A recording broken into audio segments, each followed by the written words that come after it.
किसी की आस्था के लिए अगर कोई निर्णय लिया जाए तो वो सर्वोप्रिय होता है, ठीक है, वो आदरणीय होता है। आज सर्वोच्च न्यायालय ने 2 हफ्ते और बढ़ा दिया। एक बात बताइए, 2 हफ्ते बढ़ा दिया आपने तो सावन तो वैसे ही खत्म, कावड़ी अपना जल लेकर के चढ़ा भी देंगे, घर भी बैठ देंगे। लेकिन एक आस्था का विषय था, उसके ऊपर आपको संज्ञान लेना चाहिए था, उसमें निर्णय जल्दी देना चाहिए था। लेकिन मतलब सुप्रीम कोर्ट को भी दिखता है कि कोई बंदा कत्ल कर रहा है, कोई बंदा बलात्कार कर रहा है, उसकी वीडियो वो खुद बना रहा है, स्वयं कोई पार्टी का नेता आकर के नहीं बना रहा, उसके बाद भी इतने साल लग जाते हैं उसको सजा देने के अंदर। सही है। सुप्रीम कोर्ट तब क्यों नहीं फैसला लेती? लेकिन इस छोटे से जो इतना भाव वाला पूर्ण फैसला जो निर्णय लिया योगी सरकार ने आस्था को देखते, उस पर उन्होंने तुरंत स्ट्रोक लगा दी। नहीं तो उन्होंने कहा कि भाई रीजन क्या है, रीजन तो बताओ यार, क्या गलत कह रहा है? रीजन यही है ना, एक बात हो, सुप्रीम कोर्ट इस बात की लेगी, क्या कहते हैं, इस बात को मानेगी कि कल को अगर कोई थूका हुआ खिलाते हुए माना पाया जाता है तो सुप्रीम कोर्ट के जज दोषी होंगे जिन्होंने कहा ये निर्णय वापस लो।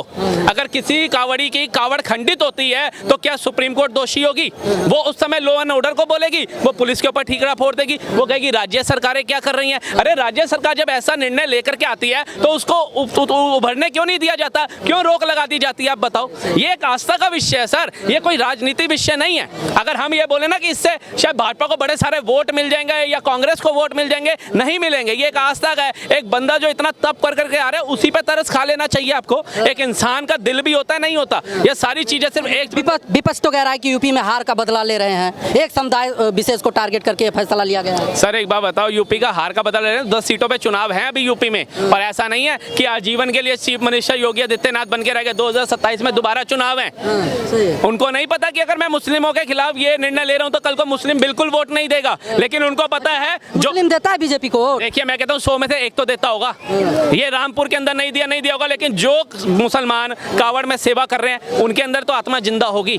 जो भाजपा जो सेवा कर रहे हैं, फिर क्यों नहीं उनको ढाबा वगैरह ये सब चलाने देते हैं? कह रहे हैं नेम प्लेट लगाओ, बंद करो ये सब। सर सेवा करने तो कसाब भी आ गया था, सेवा करने तो अफजल गुरु भी आया था, जेएनयू में उसने एग्जाम भी दिए, पढ़ा लिखा भी, लेकिन उसके एग्जाम का, उसकी एजुकेशन का क्या फायदा हुआ था हमें, आप सब जानते हैं। ठीक है, कलावा बांध करके बम लेकर के ताजमान सिंह के अंदर फटने वाले लोग क्या करेंगे? और मैं ये नहीं कहता सारे मुसलमान गंदे। देखो अगर हम भी ये भाषा रखेंगे, हम भी ये टिप्पणी करेंगे सारे मुसलमान गंदे हैं, तो उससे पहले हम गंदे होंगे। कुछ अच्छे हैं, अगर सारे मुसलमान गंदे होते तो शायद आज हम परमाणु बम बनाने योग्य ना होते। कुछ आप कह रहे हैं कुछ मुसलमान अच्छे हैं। शुभेंदु अधिकारी कहते हैं, पश्चिम बंगाल के जो है अध्यक्ष हैं बीजेपी के, वो कह रहे हैं कि ये सब हमारे साथी नहीं है। देखिए वो रोहिंग्या है ना जो बसा रही है, ममता बनर्जी का बयान नहीं सुना आपने कि बांग्लादेशी जितने भी मुस्लिम है अगर उनको शरण की जरूरत पड़ेगी तो बांग्लादेश के सारे दरवाजे, बंगाल के दरवाजे उनके लिए खोल दिए जाएंगे पश्चिम में। आप क्या करना चाह रहे हो? एक काम करो, अगर आपको ज्यादा है तो आप वेस्ट बंगाल के अंदर ही चले जाओ, वहां अपनी सरकार बना लो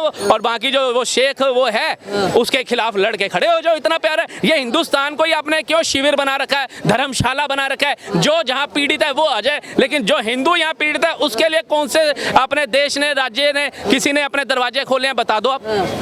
आपने कहा पीड़ित शब्द को कोट करते हुए विपक्ष कहता है कि जब से बीजेपी आई है तब से लोग पीड़ित हैं, नहीं भाईचारा था चारों तरफ, कोई कुछ कहीं नहीं होता। सर भाईचारा इतना साइलेंट भाईचारा था कि हमें पता ही नहीं चला कि कश्मीर हमारे हाथ से निकल चुका है। इतना अच्छा भाईचारा था कि केरला हमारे हाथ से निकल चुका है, पता ही नहीं चला। इतना अच्छा भाईचारा था, तमिलनाडु के अंदर एक अलग समुदाय की संख्या इतनी बढ़ गई कि उन्होंने कहा इसको मुस्लिम राष्ट्र घोषित कर दो, हमें पता ही नहीं था। भाईचारा इतना अच्छा था कि बंगाल के अंदर इतने रोहिंग्या घुस गए, असम के अंदर इतने रोहिंग्या घुस गए, हमें पता ही नहीं था। आज जब हमें पता चला हम उसका विरोध कर रहे हैं तो भाईचारा खत्म हो गया, बीजेपी ने हिंदू मुस्लिम करा दिया। मतलब आप अपने ही लिए आवाज नहीं उठा सकते इस हिंदुस्तान के अंदर। सही है, लेकिन उत्तर प्रदेश की बात की जाए तो अखिलेश यादव कहते हैं कि ये जो है वो योगी जी अपनी सरकार बचाने में लगे हैं, क्योंकि आपने देखा होगा अरविंद केजरीवाल जी ने कुछ टाइम पहले कहा था कि अगला नंबर योगी जी का है, सरकार खतरे में है उत्तर प्रदेश की, इसलिए नेम प्लेट में उलझाया जा रहा है। खतरे में अखिलेश यादव की कुर्सी है, तभी विधानसभा छोड़ के लोकसभा में भाग गए।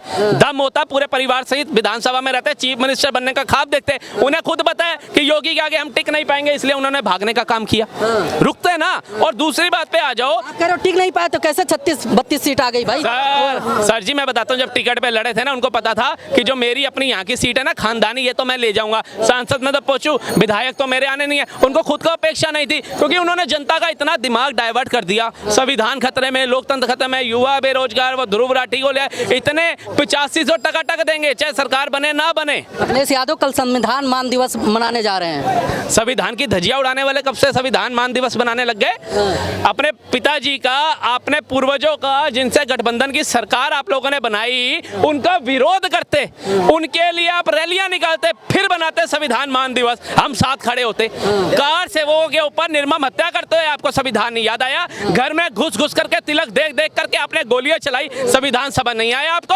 आज कौन सा संविधान मान दिवस बना रहे हो? मैं किसको पागल बनाने की बात कर रहे हो? मैं तो अभी यूपी की जनता से कहता हूँ 10 सीटों पे चुनाव हैं, जाग जाओ, जाग जाओ, नहीं तो केरला और कश्मीर बनते टाइम नहीं लगेगा। भैया देखो, हमारे जैसे लोग होंगे या और कोई होंगे पढ़े लिखे जो आप लोगों की वजह से दब रहे हैं, जबकि आवाज आपके लिए उठाते हैं। आज भी आपको बताते हैं अपना इतिहास पढ़ो, आप लोगों को उभरने नहीं दिया। आज भी आप SC ST OBC के कोटे में रह गए। आज भी आपके जो परिवार के जन्ने हैं वो मजदूरी करते पाए जा रहे हैं। अखिलेश यादव हो चाहे भारत के जितने भी लोग थे पाकिस्तान से, सारे ही रोजगार थोड़ी ना था सबके पास। सारे SDM बन के आए थे क्या पाकिस्तान से यहाँ, या सारे कलेक्टर थे? सब अपनी मेहनत से उभरे। आप जैसे भाई क्यों नहीं उभर पाए? आप जैसे भाई अपने बच्चों को प्राइवेट स्कूल में क्यों नहीं पढ़ा पाए? आपके बच्चे इंजीनियर, कमिश्नर, SDM क्यों नहीं बन पाए? आपके बच्चे विदेशों में क्यों नहीं जा पाए? आप लोगों को यात्राएं, विदेशी दौरे क्यों नहीं करा पाए? लग्जरी गाड़ियों में क्यों नहीं घुमा पाए? क्योंकि आपके नेता ऐसे थे, उन्होंने उभरने नहीं दिया आपको। अखिलेश यादव कह रहे हैं कि उनके शासनकाल में लैपटॉप बांटा जाता था, पढ़ाई पर विशेष ध्यान दिया जाता था। योगी जी आए हैं तब से धर्म में उलझा रखे हैं। कावड़ यात्रा निकालो, पढ़ने मत जाओ,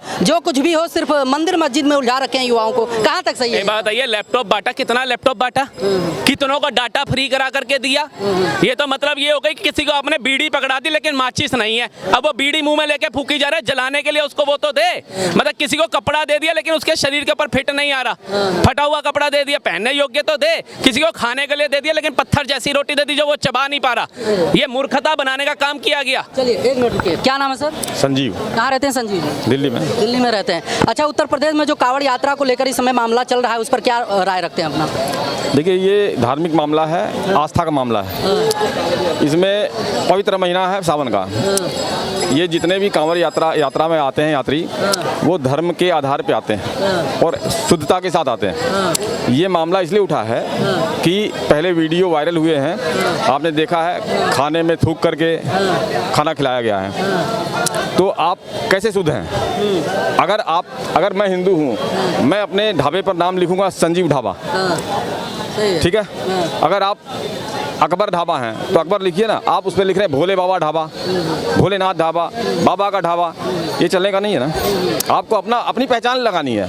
इसमें तो सुप्रीम कोर्ट ने रोक लगा दिया, कहाँ आप कर पाओगे? तब तक कांवड़ यात्रा खत्म हो जाएगा। सर, सुप्रीम कोर्ट ने रोक लगा दी, ठीक है, सुप्रीम कोर्ट का काम है लगाना और हम सुप्रीम कोर्ट का सम्मान करते हैं। सुप्रीम कोर्ट अपना काम कर रहा है, लेकिन आस्था का मामला जो है, ये आस्था का मामला है। हम जहाँ मर्जी होगा खाएंगे, लेकिन आप नाम लगाएं, आपका नाम लगाना वाजिब है। इसमें आपकी पहचान है ना।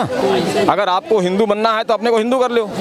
बाबा का ढाबा अपना ही बाबा, खुद ही बाबा हो जाओ ना, आ जाओ वापिस, क्या दिक्कत आ रही है? आपसे एक जवाब लेना चाहेंगे, जैसे उत्तर प्रदेश में इस समय भले ही बीजेपी अपना जो है कमियों को खोज रही हो, बैठक कर रही हो, एक तरफ योगी जी बैठक कर रहे हैं, उनके घर पे हो रहा है, दूसरी तरफ जो है केशव प्रसाद मौर्य जी के घर पे भी बैठक हो रहा है। क्या चल रहा है यूपी में इस समय, क्या लगता है? क्योंकि जो विपक्ष वाले आरोप लगा रहे हैं वही होने वाला है। बाबा जो है ना, योगी 27 में फिर CM बनने वाले। नहीं, कुछ नहीं हो रहा। बाबा मजबूत हैं, एकदम मजबूत है, कुछ नहीं होने वाला। और 2027 में फिर CM बनेंगे और अगला PM मटेरियल भाई बाबा ही है। आपके केशव प्रसाद मौर्य क्यों आते हैं दिल्ली, क्यों मिलने आते हैं अमित शाह जी से, JP नड्डा जी? उनकी समस्या है, वो जाने, पर बाबा कहीं नहीं जाने वाले हैं। 2027 तक है, 27 में चुनाव होगा, फिर देख लेना, फिर CM वही होंगे और अगला PM मटेरियल भी वही है। अगर मोदी जी जब रिटायर होंगे तो उनके ही हाथ में सत्ता आने वाली है।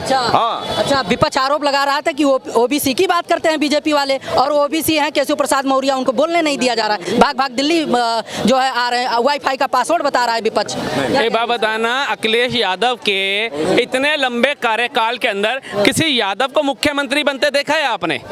परिवारवाद से बाहर निकलते देखा? वो दूसरे के ऊपर क्या टिप्पणी कर रहे हैं, जातिवाद में क्या जा रहे हैं? उन्होंने तो फिर यादव भी बिठा दिया, ब्राह्मण भी बिठा दिया। तुम बताओ जातिवाद से बाहर कब निकले? बताओ, गांधी परिवार से कभी कोई बाहर निकला? एक हमारे आदरणीय मनमोहन सिंह जी को इन्होंने एक चांस दिया प्रधानमंत्री बनाने का, क्योंकि तब तक राहुल गांधी मैच्योर नहीं थे। उसके बाद आप देखो, माता श्री उनकी कोई बाहर का प्रेसिडेंट आ जाए, प्राइम मिनिस्टर आ जाए, वो उनको अटेंड करती थी। किस संविधान के तहत वो उनको अटेंड करती थी? एक बुजुर्ग CM पढ़ा लिखा प्राइम मिनिस्टर हमारा डॉक्टर मनमोहन सिंह जी, वो यूं हाथ जोड़ करके खड़े रहते थे और वो मुंह फेर करके आगे निकल जाती थी प्रेसिडेंट से रूस के मिलने के लिए। क्या उनके संविधान के तहत उनके पद की गरिमा नहीं थी, सम्मान नहीं होना चाहिए था? राहुल गांधी जी जो दलितों के मसीहा बनते हैं, SC ST के, उन्हीं के ये खड़गे जी पानी पूछ करके पी रहे होते हैं, वो खड़े होते हैं, उनको साइड वाली सीट पे बिठाया जाता है। क्यों? वो अछूत हैं, वो नीचे तबके की जाति से आते हैं। आप बताओ, जबकि मोदी सरकार ने अगर जातिवाद करना होता तो द्रौपदी मुर्मू जी आज हमारे सर्वोच्च पद पे ना बैठी होती राष्ट्र के। बहुत बढ़िया सर।